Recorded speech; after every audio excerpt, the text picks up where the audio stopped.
दोस्तों, महर्षि अष्टावक्र के विवाह की कहानी अत्यंत ही रोचक है। एक बार महर्षि अष्टावक्र महर्षि वदान्य की कन्या के रूप पर मोहित हो गए। उन्होंने उसके पिता के पास जाकर उस कन्या के साथ विवाह करने की इच्छा प्रकट की। तब महर्षि वदान्त ने मुस्कुराते हुए अष्टावक्र से कहा, पुत्र, मैं अवश्य तुम्हारी इच्छा पूरी करूंगा और तुम्हारे साथ ही अपनी कन्या का पाणी ग्रहण करूंगा। लेकिन इसके लिए तुम्हें मेरी एक आज्ञा माननी पड़ेगी। अष्टावक्र ने कौतूहल से पूछा, वह क्या महर्षि? महर्षि वदान्य ने कहा, तुम्हें उत्तर दिशा में जाना होगा। अलकापुरी और हिमालय पर्वत के आगे जाने पर तुम्हें कैलाश पर्वत मिलेगा। वहां महादेव जी अनेक सिद्ध चारण भूत पिशाच गणों के साथ विचरण करते हैं। उस स्थान के पूर्व और उत्तर की ओर छहों ऋतुएं, काल, रात्रि, देवता और मनुष्य आदि महादेव जी की उपासना किया करते हैं। इस स्थान को लांघने के बाद तुम्हें मेघ के समान एक नीला वन मिलेगा। उस स्थान पर एक वृद्धा तपस्विनी रहती है। तुम उसके दर्शन करके लौट आना। मैं उसी क्षण अपनी पुत्री का विवाह तुम्हारे साथ कर दूंगा। अष्टावक्र ने महर्षि वदान्य की बात स्वीकार कर ली और यात्रा के लिए चल पड़े।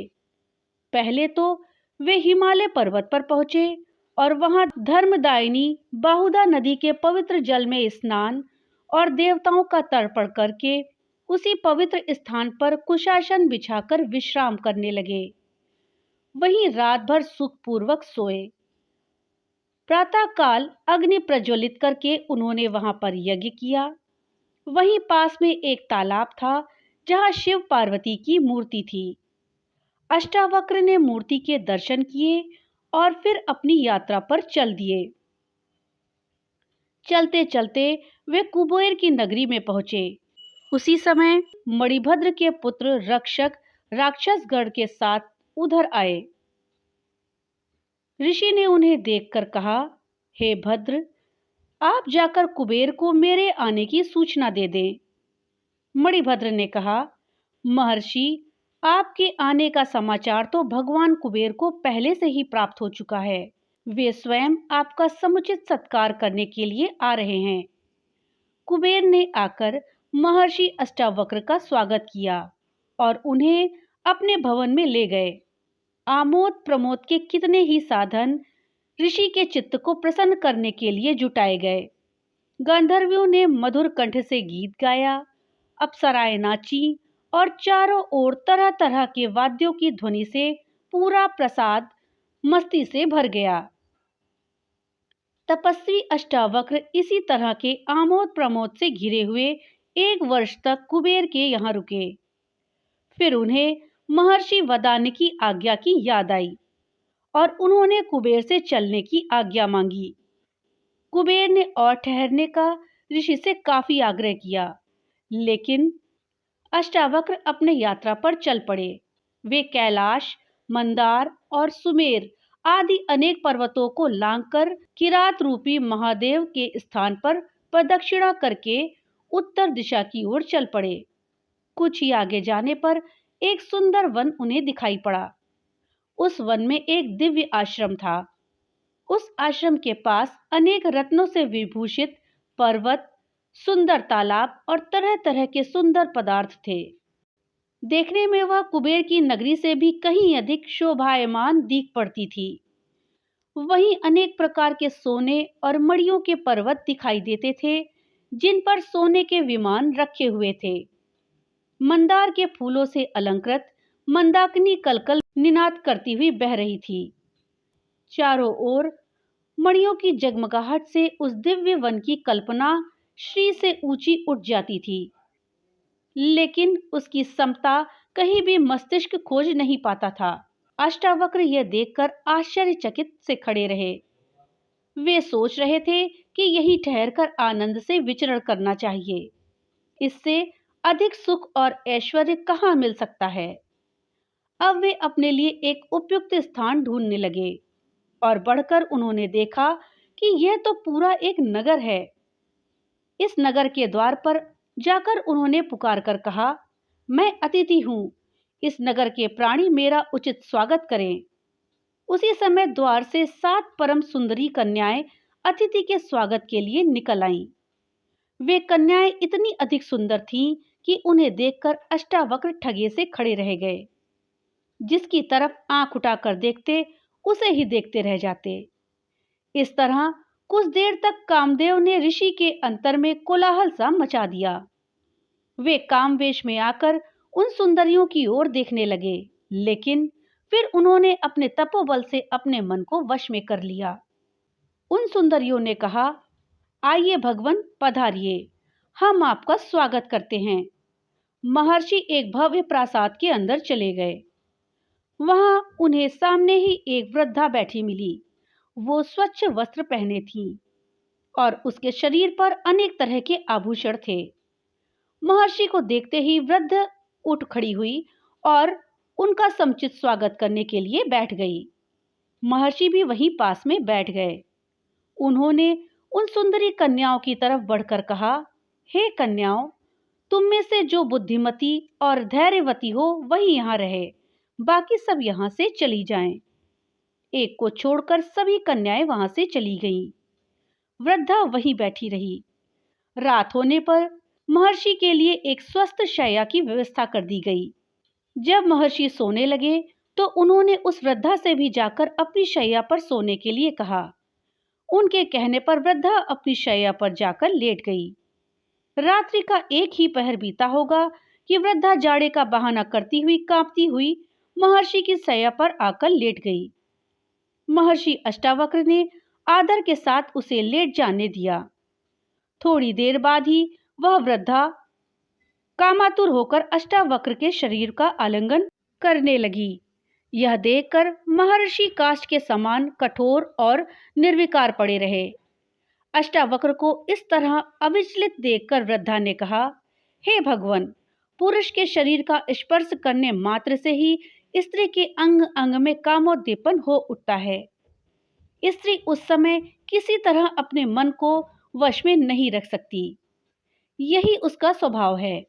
इसलिए आपके शरीर के स्पर्श के कारण मैं काम पीड़ा में जल रही हूँ। अब आप मेरे साथ रमण करके मेरी इच्छा को पूर्ण कीजिए।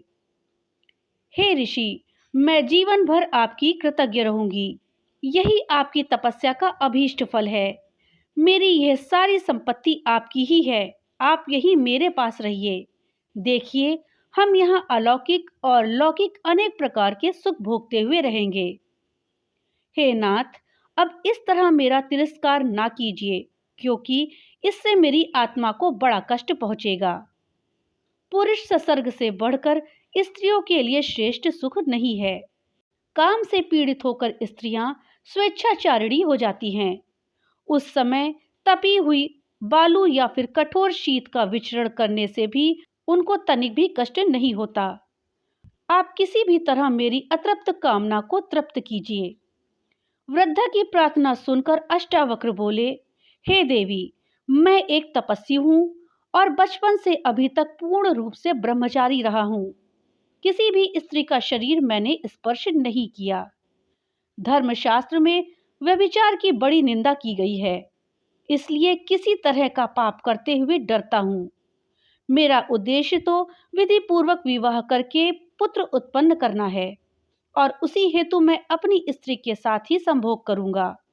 इसके अतिरिक्त पराई स्त्री से विषय भोग करना पाप है। हे शुभे, तुम उसकी ओर मुझे प्रवृत्त ना करो। यह सुनकर वृद्धा ने कहा, हे महर्षि, यह तो आप जानते ही हैं कि स्त्रियां स्वभाव से ही कामोत्तर होती हैं। उनको पुरुष का सत्सर्ग देवताओं की आराधना से भी कहीं अधिक प्रिय और सुखकर होता है। तुम पतिव्रत की बातें करते हो, तो हे स्वामी, सच तो यह है कि हजारों स्त्रियों में कहीं एक पतिव्रता स्त्री दिखाई पड़ती है और सती तो लाखों में एक होती है। जब स्त्रियों को कामोन्माद बढ़ चढ़ जाता है तो वे इसके सामने पिता, माता, भाई, पति, पुत्र आदि किसी की भी परवाह नहीं करती और अपनी काम वासना की तृप्ति के उपाय सोचा करती हैं। यहाँ तक कि कुछ भी करके वे अपनी इच्छा पूर्ण करके ही मानती हैं। हे भगवान, काम के वश होकर ही स्त्री उल्टा हो जाती है। वृद्धा की बात सुनकर अष्टावक्र मन ही मन घबरा रहे थे, लेकिन फिर भी अपने को दृढ़ रखकर उन्होंने अविचलित भाव से उत्तर दिया, हे देवी, मनुष्य जिस विषय का स्वाद जानता है उसी के लिए ही उसकी तीव्र इच्छा होती है। मैं तो विषय भोग जानता ही नहीं, फिर मैं किसी भी हालत में तुम्हारी इच्छा पूर्ण नहीं कर सकता। इसके अतिरिक्त जो भी आज्ञा हो दो, मैं करने के लिए तैयार हूँ। वृद्धा ने कहा, यह ना कहे नाथ, आप यहाँ कुछ दिन ठहरिए, तब अपने आप ही आपको संभोग सुख का स्वाद मिल जाएगा। तब मैं और आप पूर्ण सुख के साथ रहा करेंगे। इस पर अष्टावक्र ने कहा, हे देवी, जब तक तुम कहोगी तब तक मैं यहाँ ठहर जाऊंगा, लेकिन मैं नहीं जानता कि किस तरह तुम्हारे काम आ पाऊंगा। यह कहने के पश्चात महर्षि अष्टावक्र उस वृद्धा के अंगों पर दृष्टि डालने लगे। वृद्धा भी कामातुर होकर आलिंगन के लिए उद्यत हुई, लेकिन किसी भी अंग को देखने से महर्षि अष्टावक्र के हृदय में कामना शक्ति जागृत नहीं हुई। वे सोचने लगे कि यह वृद्धा इस तरह काम से पीड़ित क्यों है। तभी उनके हृदय में संशय जागा कि हो सकता है यह कुछ समय पूर्व इस प्रसाद की अधिष्ठात्री देवी कोई युवती हो और किसी शाप के कारण इस तरह कुरूप वृद्धा हो गई हो। यह संशय पैदा होते ही उन्होंने उसकी कुरूपता और वृद्धावस्था का कारण पूछना चाहा, लेकिन सीधे ही वृद्धा से प्रश्न करने की उनकी हिम्मत नहीं पड़ी। एक दिन बीत गया। संध्या होने पर वृद्धा ने आकर कहा, हे महर्षि, यह देखिए सूर्य अस्त हो रहा है, अब आपकी क्या आज्ञा है। अष्टावक्र ने कहा, हे शुभे, जाओ स्नान करने के लिए जल ले आओ। स्नान करके मैं संध्या वंदन करूंगा। वृद्धा जाकर जल ले आई और उसके साथ सुगंधित तेल और वस्त्र भी लेती आई। महर्षि से आज्ञा लेकर वह उनके शरीर में तेल मर्दन करने लगी और फिर अपने हाथों से ही उनके शरीर को मलकर उनको स्नान कराने लगी। महर्षि बड़े आनंद से स्नान करते रहे। स्नान करते करते सारी रात बीत गई। प्रातःकाल जब सूर्य की किरणें स्नानागार में आने लगी तो वे चौंक पड़े और इसे कोई माया समझकर वृद्धा से कहने लगे, शुभे, क्या भोर हो गई है या किसी तरह का छल है। वृद्धा ने कहा, भगवान, वास्तव में भोर हो गई। देखिए सूर्य भगवान प्राची में निकल आए हैं। महर्षि स्नान कर चुके। इसके बाद वृद्धा ने पूछा, हे भगवान, अब मैं क्या करूं। अष्टावक्र कुछ भी उत्तर नहीं दे पाए और चिंता मग्न होकर सोचने लगे। इसी बीच उत्तर की प्रतीक्षा न करती हुई वृद्धा उठी और अंदर से एक थाल में सजाकर स्वादिष्ट भोजन ले आई। महर्षि भोजन करने लगे। फिर भोजन करते करते उन्हें पूरा दिन बीत गया। रात्रि आई। वृद्धा ने अलग अलग पलंग बिछवा दिए। महर्षि जाकर के अपने पलंग पर लेट गए और कुछ देर बाद उनको नींद आ गई। आधी रात्रि के समय वृद्धा फिर संभोग की इच्छा रखती हुई उनके पलंग पर आ गई। महर्षि सहसा जागकर कहने लगे, हे देवी, तुम व्यर्थ प्रयत्न ना करो, पर स्त्री के साथ संभोग के लिए मेरा हृदय गवाही नहीं देता। यह कार्य मुझे धर्म विरुद्ध लगता है, इसलिए त्याज्य समझकर मैं इसे कदापि प्रवृत्त नहीं होऊंगा। इस पर वृद्धा कहने लगी, हे भगवान, आपकी शंका निर्मूल है। मैं स्वाधीन स्त्री हूँ। माता पिता या पति किसी का भी मेरे ऊपर अधिकार नहीं है। मेरे साथ आपको सहवास करने से पर स्त्री गमन का दोष क्यों लगेगा। अष्टावक्र वृद्धा के तर्क के सामने परास्त होने लगे। तब सहसा उन्हें याद आया और उन्होंने पूर्ण दृढ़ता के साथ कहा, हे देवी, तुम्हारा यह कहना कि तुम स्वाधीन हो निराधार है। प्रजापति ने कहा कि स्त्री जाति कभी स्वाधीन नहीं हो सकती। वृद्धा ने कौतूहलवश पूछा, क्यों। अष्टावक्र ने कहा, हे शुभे, प्रजापति ने कहा है कि लोक में कोई भी स्त्री स्वाधीन नहीं है। बाल्यावस्था में पिता, यौवनावस्था में पति और वृद्धावस्था में पुत्र स्त्रियों की रक्षा करते हैं, इसलिए वो इनके अधीन ही रहती है। फिर बताओ, तुम किस प्रकार से स्वतंत्र हो? अष्टावक्र के तर्क के साथ किसी तरह न उलझते हुए वृद्धा ने दूसरा पैतरा लेकर कहना प्रारंभ किया। हे देव, मैं इस समय काम से पीड़ित हूँ और आपके साथ संभोग की कामना रखती हूँ। कामातुर स्त्री की इच्छा को यदि पुरुष पूर्ण नहीं करता है तो उसे पाप लगता है। वृद्धा के इतना कह देने पर भी अष्टावक्र अडिग रहे और उसी दृढ़ता के साथ कहने लगे, हे शुभे, साधारणतया मनुष्य काम, क्रोध आदि दोषों से वशीभूत होकर इस संसार में कितने ही जघन्य पाप करता है, लेकिन मैंने कठोर संयम से अपने मन को अपने वश में कर लिया है। तुम किसी भी तरह उसको विचलित नहीं कर पाओगी, इसलिए तुम्हारा इस तरह आग्रह करना व्यर्थ है। जाओ, अपने पलंग पर चली जाओ। अब तो वृद्धा को गहरा धक्का लगा, लेकिन फिर भी उसने धैर्य नहीं छोड़ा और फिर वह आशा लेकर अष्टावक्र से बोली, हे महर्षि, यदि आप मुझे परस्त्री समझते हैं और इसी कारण पाप समझकर संभोग करते हुए डरते हैं, तो मुझे अपनी स्त्री समझ लीजिए। इसके लिए मैं सहर्ष तैयार हूँ। आप विश्वास रखिए, मैं अभी तक कुंवारी हूँ। इससे आपको किसी तरह का पाप नहीं लगेगा और मेरी काम पीड़ा भी शांत हो जाएगी। अब तो अष्टावक्र एक अजीब पसोपेश में पड़ गए। उन्हें कोई उत्तर नहीं सूझ पड़ा। चिंता के भार से उन्होंने अपना सिर नीचे झुका दिया। कुछ ही क्षणों बाद जब उन्होंने कुछ कहने के लिए अपना मुंह ऊपर उठाया और उनकी दृष्टि उस स्त्री पर पड़ी, तो महान आश्चर्य के कारण वे सहसा हिल उठे। वह वृद्धा अब एक 16 वर्ष की अत्यंत सुंदरी कन्या का रूप धारण करके सामने बैठी मुस्कुरा रही थी। अष्टावक्र ने अधीर होकर पूछा, हे देवी, यह तुम्हारा कैसा रूप है?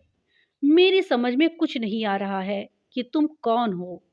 तुम्हारा मुंह देखकर तो अब मेरे रोम रोम में एक मादकता भर गई है और मेरे अंदर कामोद्दीपन हो उठा है, लेकिन मुझे महर्षि वदान्य की सुंदरी कन्या का भी ध्यान है, जिसके कारण मैं इस कठिन परीक्षा के लिए अपने स्थान से चला हूँ। इसलिए मैं तुम्हारे साथ किसी भी प्रकार का संसर्ग तो नहीं कर सकता, लेकिन तुम्हारा परिचय प्राप्त करने के लिए अवश्य लालायित हूँ। बताओ कल्याणी, तुम कौन हो? उस कन्या ने मुस्कुराते हुए कहा, हे महर्षि अष्टावक्र, स्वर्ग, मृत्यु आदि सभी लोगों के स्त्री पुरुषों में विषय वासना पाई जाती है। मैं परस्त्री गमन के लिए आपके मन को विचलित करके आपकी परीक्षा ले रही थी, लेकिन अपने कठोर संयम के कारण आपने अपने धर्म की मर्यादा को नहीं छोड़ा। इसलिए मेरा विश्वास है कि जीवन में आप कभी भी किसी प्रकार का कष्ट नहीं भोगेंगे। मैं उत्तर दिशा हूँ। स्त्रियों के चपल स्वभाव का प्रदर्शन करने के लिए मैंने यह वृद्धा का रूप रखा था। इससे आप यह जान लीजिए कि भगवान इस संसार में वृद्धावस्था को प्राप्त स्त्री पुरुषों को भी काम सताता है। मुझे प्रसन्नता है कि आपने स्त्री की कितनी भी चंचलता देखकर अपने ब्रह्मचर्य व्रत को नहीं छोड़ा। इसलिए ब्रह्मा और इंद्र आदि देवता आप पर अत्यंत प्रसन्न हैं। जिस काम के लिए महात्मा वदान्य ने आपको यहाँ भेजा है, वो अवश्य पूरा होगा। महर्षि की कन्या से आपका अवश्य विवाह होगा। वह कन्या पुत्रवती भी होगी।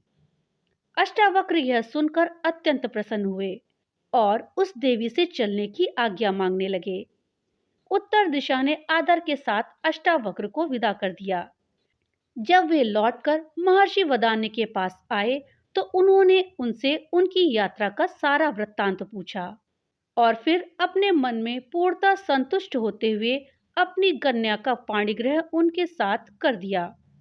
तो दोस्तों, ये थी कथा ऋषि अष्टावक्र के विवाह की, कि किस तरह से उन्होंने अपने ऊपर संयम रखते हुए अपने ब्रह्मचर्य व्रत का पालन किया और अपने कठोर संयम के कारण अपने धर्म की मर्यादा को नहीं छोड़ा। कथा आपको कैसी लगी, हमें कमेंट बॉक्स में लिख करके जरूर बताइएगा। वीडियो अच्छी लगी हो तो लाइक और ज़्यादा से ज़्यादा शेयर करिएगा। अगर चैनल पे नए आए हैं तो चैनल को सब्सक्राइब करना मत भूलिएगा। तो मिलते हैं अगली एक नई वीडियो के साथ। तब तक के लिए राधे राधे।